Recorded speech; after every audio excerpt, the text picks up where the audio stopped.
After days of delays, a grim but necessary breakthrough in the investigation of the MH17 crash site, with the team of Australian and Dutch investigators recovering more of the victims from the sunflower-sown fields of Donetsk. More human remains have been recovered.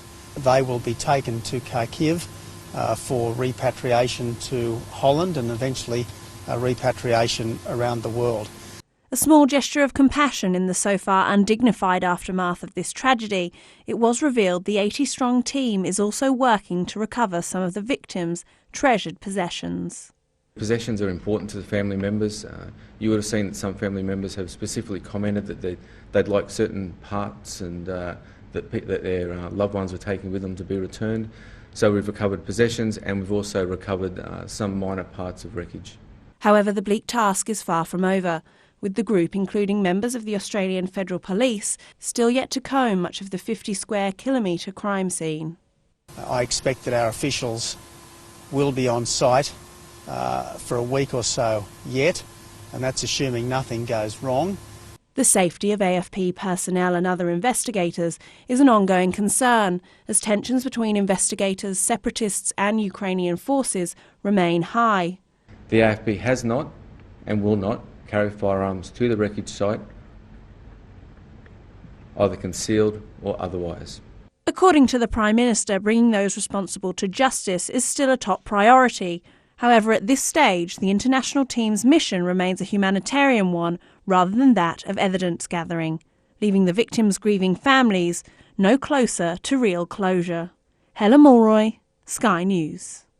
As Australian fighter jets prepare to enter the war against Islamic State, the barbaric group's reign of terror continues, with the videotaped beheading of another Western hostage. British Prime Minister David Cameron has confirmed in a statement that taxi driver Alan Henning has been killed by IS. He condemned the terror group's brutal act. This organisation is utterly ruthless, senseless and barbaric. The 47-year-old left Britain last year to drive to Syria with an unofficial humanitarian aid convoy.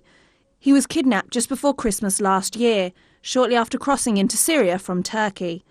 Alan Henning's wife, Barbara, says her husband was a peaceful, selfless man who left his job as a taxi driver in Manchester to help those most in need, driving an ambulance full of food and water to be handed out to anyone who needed it. Alan was volunteering with his Muslim friends to help the people of Syria. The video of Alan Henning's execution opens with a news report about the British Parliament's vote last week authorising airstrikes against jihadist targets in Iraq. It then cuts to Mr Henning, who reads what is believed to be a prepared statement from his captors explaining he's a member of the British public being made to pay the price for the parliamentary vote. The British-sounding jihadist, believed to be the same man who carried out gruesome killings in previous IS propaganda videos, states Henning's blood is on Parliament's hands. He then kills his captive.